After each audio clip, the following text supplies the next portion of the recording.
Gone with the Wind. Gone with the Wind is a novel by American writer Margaret Mitchell, first published in 1936. The story is set in Clayton County and Atlanta, both in Georgia, during the American Civil War and Reconstruction era. It depicts the struggles of young Scarlett O'Hara, the spoiled daughter of a well-to-do plantation owner, who must use every means at her disposal to claw her way out of poverty following Sherman's destructive march to the sea. This historical novel features a coming-of-age story, with the title taken from the poem Non Sum Qualis eram Bonae Sub Regno Cynarae, written by Ernest Dowson. Gone with the Wind was popular with American readers from the outset and was the top American fiction bestseller in 1936 and 1937. As of 2014, a Harris poll found it to be the second favorite book of American readers, just behind the Bible. More than 30 million copies have been printed worldwide. Gone with the Wind is a controversial reference point for subsequent writers of the South, both black and white. Scholars at American universities refer to, interpret, and study it in their writings. The novel has been absorbed into American popular culture. Mitchell received the Pulitzer Prize for Fiction for the book in 1937.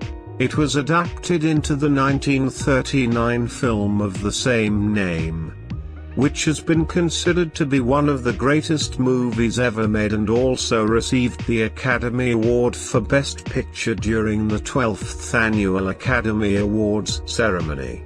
Gone with the Wind is the only novel by Mitchell published during her lifetime. Part 1. Gone with the Wind takes place in the state of Georgia during the American Civil War and the Reconstruction era. The novel opens on the eve of a rebellion in which 7 southern states, including Georgia, declared their secession from the United States, the Union, over a desire to continue the institution of slavery, which was the economic engine of the South. The story begins on April 15, 1861, on a plantation owned by the family of wealthy Irish immigrant Gerald O'Hara. The oldest of the 3 O'Hara daughters, 16-year-old Scarlett is willful, witty, and intelligent though uninterested in schooling. She is described in the book's opening sentence as not beautiful but in possession of a powerful ability to charm and attract men. Scarlett is dismayed to learn that the man for whom she harbors a secret love, her county neighbor Ashley Wilkes, is set to announce his engagement to his cousin Melanie Hamilton. The next day, the Wilkes throw an all-day party at their estate where Scarlett spies a dark stranger leering at her. She learns that this man is Rhett Butler and that he has a reputation for seducing young women. Throughout the day, Scarlett attempts to turn Ashley's head by flirting shamelessly with every man present, including Melanie's brother Charles. In the afternoon, Scarlett finally gets Ashley alone and confesses her love for him, convinced he will return it, but he says only that he cares for her as a friend and intends to marry Melanie. Stung, Scarlett reacts badly, pelting Ashley with insults about himself and Melanie and accusing him of being too cowardly to submit to his real feelings for her. As Ashley departs, Rhett Butler reveals himself from his hiding place in the library. He has overheard their whole exchange. A humiliated Scarlett claims that he is not a gentleman, to which he admiringly replies, "And you are not a lady." After rejoining the other party guests, Scarlett learns that war has been declared and the men are going to enlist. Feeling petty and vengeful, Scarlett accepts a marriage proposal from Melanie's brother, Charles Hamilton. They marry 2 weeks later. Charles goes to war, and then he promptly dies of measles only 2 months later. Scarlett later gives birth to his child, Wade Hampton Hamilton. As a widow, she is bound to dye her dresses black, wear a veil in public, and avoid conversations with young men. Scarlett mourns the loss of her youth, though not the husband she barely knew, and rues her hasty decision to marry Charles. Part 2. Melanie is living in Atlanta with her Aunt Sarah Jane, who is largely called by her childhood nickname Pitty Pat.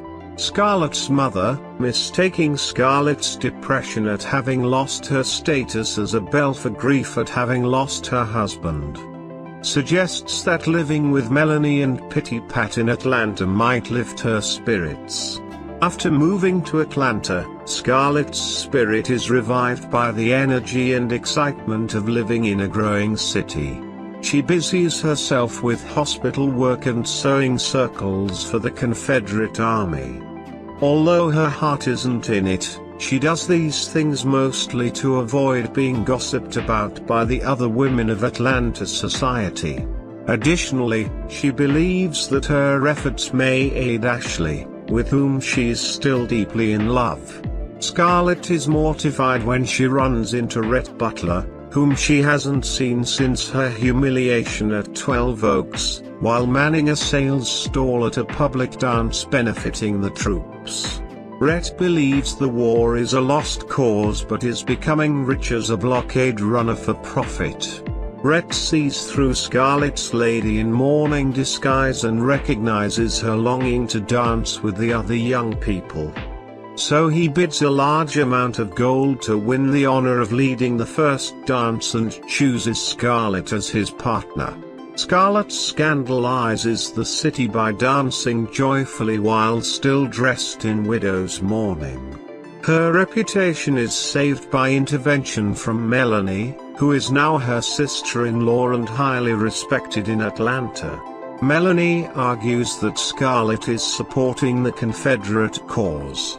Scarlett continues to act recklessly, flirting and going on dates while still in widow's clothes, but is continually protected by Melanie's endorsement. She spends much of her time with Rhett Butler. Rhett's sexual attraction to Scarlett is ever present, and at one point he enrages her with a silky proposition she become his mistress. Still, she appreciates Rhett for his money, his sophistication, and their shared irritation with the hypocrisy of Atlanta society. At Christmas, Ashley is granted a furlough from the army and visits the women in Atlanta.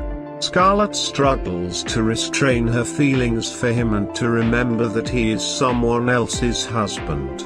She remains convinced that he is secretly in love with her and that he remains married to Melanie out of duty. Scarlett is heartbroken when Melanie becomes pregnant with Ashley's child. Part 3. The war is going badly for the Confederacy. By September 1864, Atlanta is besieged from 3 sides. The city becomes desperate as hundreds of wounded Confederate soldiers pour in. Melanie goes into labor with only the inexperienced Scarlett and a young slave named Prissy to assist, as all the trained doctors are attending to the soldiers. Scarlett, left to fend for herself and forced to serve as Melanie's midwife, cries for the comfort and safety of her mother and of Tara. The tattered Confederate States Army sets flame to Atlanta before they abandon it to the Union Army. Amidst the chaos, Melanie gives birth to a boy, Bo. Scarlett tracks down Rhett and begs him to take her, Wade, Melanie, Bo, and Prissy to Tara. Rhett laughs at this idea, explaining that Tara has likely been burned by the Yankees, but still steals an emaciated horse and a small wagon and begins driving the party out of Atlanta. At the edge of the city, Rhett announces that he has had a change of heart and is abandoning Scarlett to join the army in their final, doomed push. Scarlett drives the wagon to Tara, where she is relieved to see that Tara has avoided being burned like so many of her neighbors' homes. However, the situation is bleak. Scarlett's mother is dead, her father has lost his mind with grief, her sisters are sick with typhoid fever, the field slaves have left, the Yankees have burned all the cotton. And there is no food in the house. The long and tiring struggle for survival begins, with Scarlett working in the fields. There are several hungry people and animals, along with an ever-present threat from Yankees who steal or burn what little they can find. At one point, Scarlett kills a Yankee soldier who attempts to invade her home and buries his body in the garden. A long post-war succession of Confederate soldiers returning home stop at Tara to find food and rest. Eventually, Ashley returns from the war, with his idealistic view of the world shattered. Finding themselves alone one day, he and Scarlett share a passionate kiss in the fields, after which he declares that he can't trust himself with her and that he intends to move his family to New York to get away from her. Part 4. Life at Tara slowly begins to recover, but exorbitant taxes are levied on the plantation. Scarlett knows only one man with enough money to help her, Rhett Butler. She puts on her only pretty dress, looks for him in Atlanta, and finds him in jail. Although she nearly wins him over with a Southern Belle routine, he declines to help when he realizes her sweetness is an act meant to get at his money. Leaving the jailhouse in a snit, Scarlett meets Frank Kennedy, a middle-aged Atlanta store owner who is betrothed to Scarlett's sister, Sue Ellen. Realizing that Frank also has money and that Sue Ellen will turn her back on Tara once she is married, Scarlett hatches a plot to marry Frank. She lies to Frank that Sue Ellen has changed her mind about marrying him. Dazed, Frank succumbs to Scarlett's charms and marries her 2 weeks later.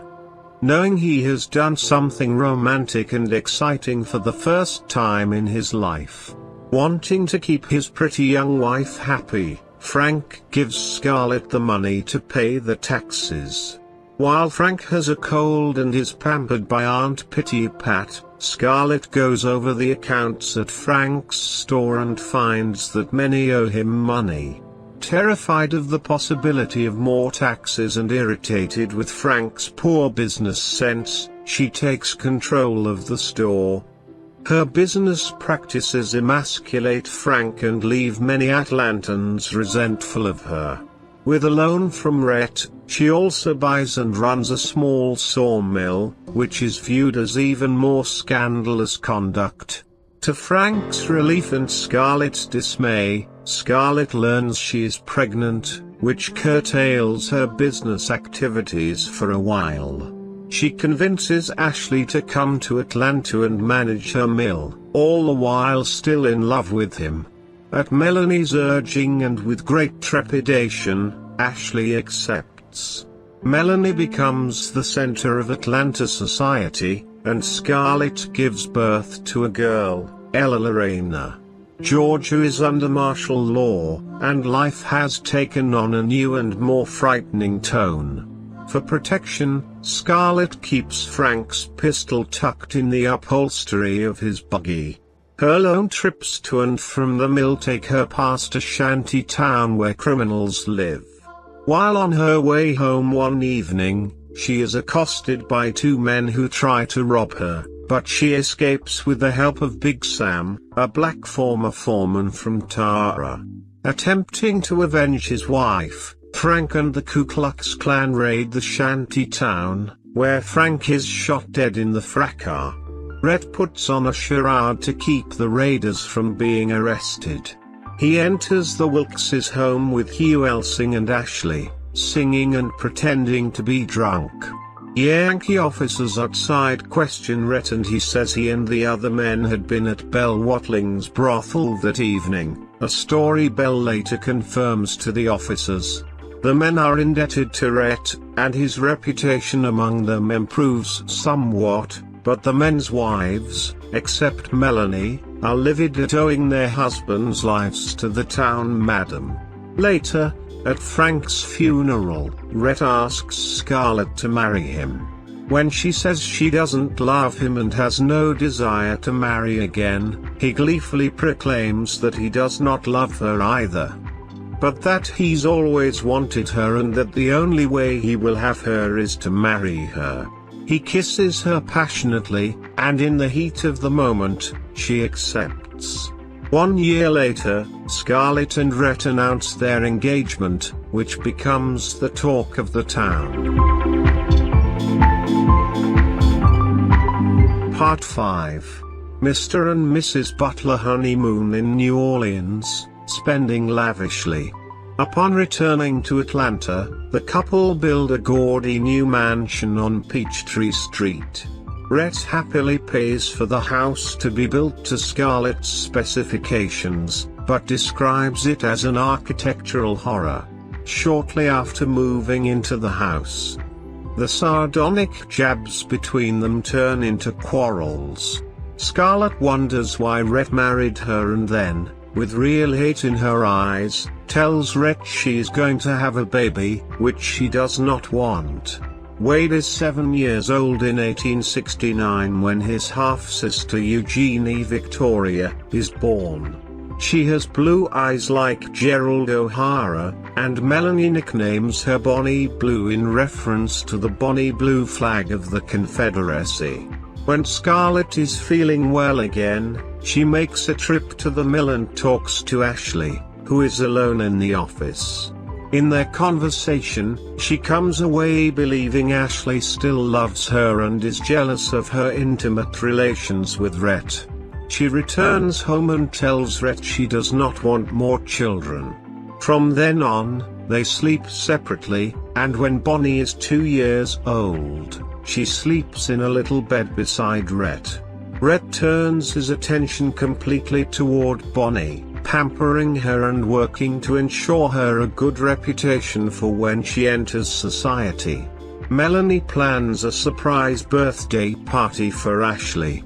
Scarlett goes to the mill to stall Ashley there until the celebration, a rare opportunity to be alone together. Ashley tells her how pretty she looks, and they reminisce about the old days and how far their lives have departed from what they imagined for themselves. They share an innocent embrace but are spotted in the moment by Ashley's sister, India. Before the party has even begun, a rumor of an affair between Ashley and Scarlett explodes across Atlanta, eventually reaching Rhett and Melanie.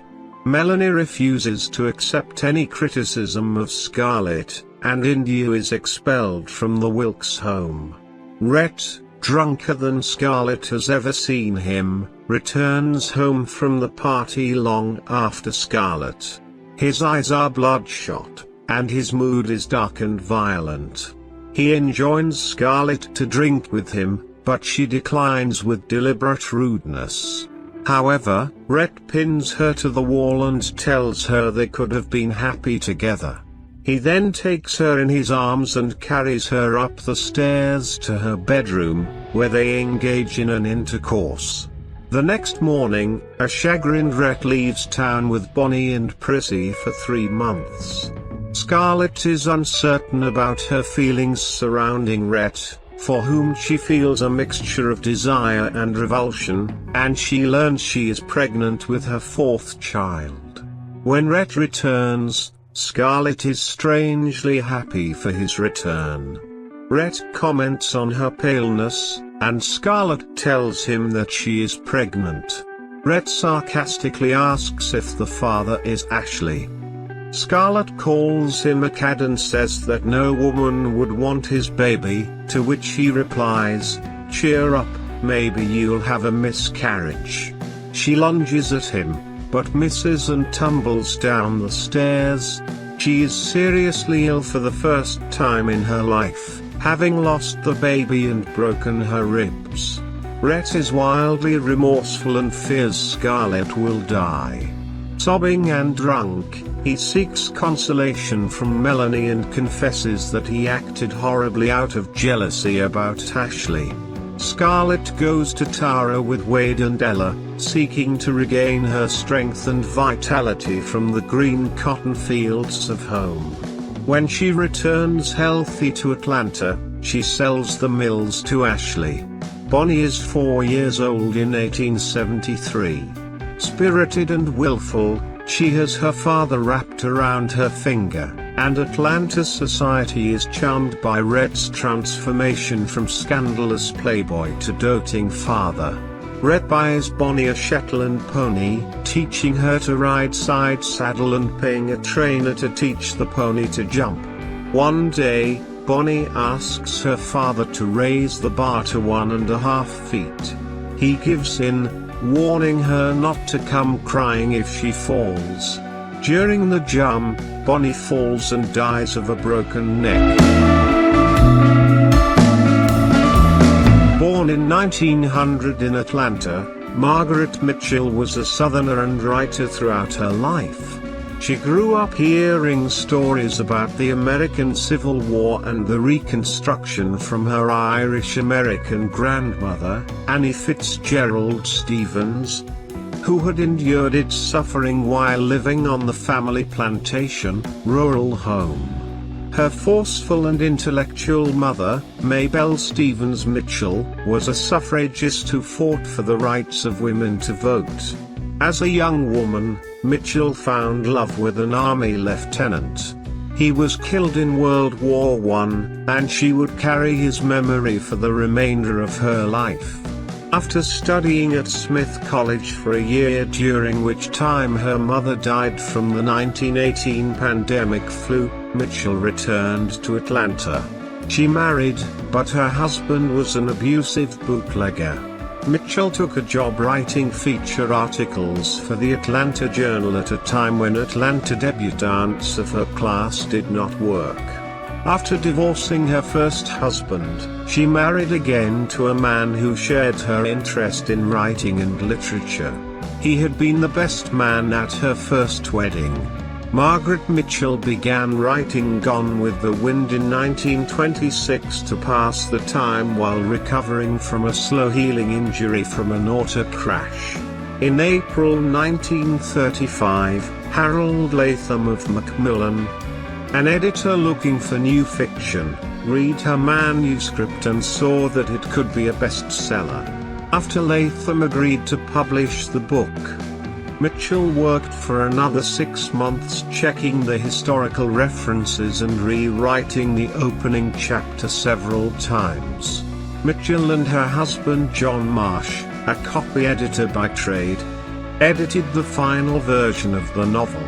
Mitchell wrote the book's final moments first and then wrote the events that led to them. Gone with the Wind was published in June 1936.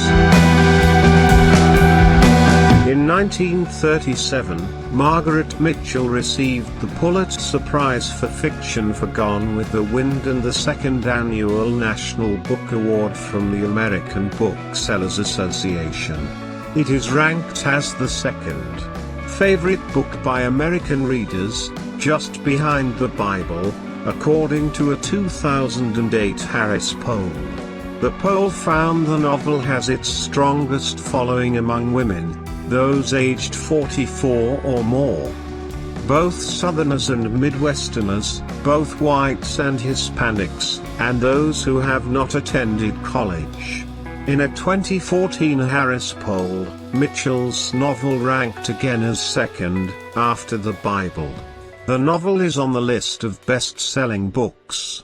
As of 2010, more than 30 million copies have been printed in the United States and abroad. More than 24 editions of Gone with the Wind have been issued in China. Time magazine critics Lev Grossman and Richard Lacayo included the novel on their list of the 100 best English-language novels published between 1923 and 2005. In 2003, the book was listed at number 21 on the BBC's The Big Read poll of the UK's best-loved novel.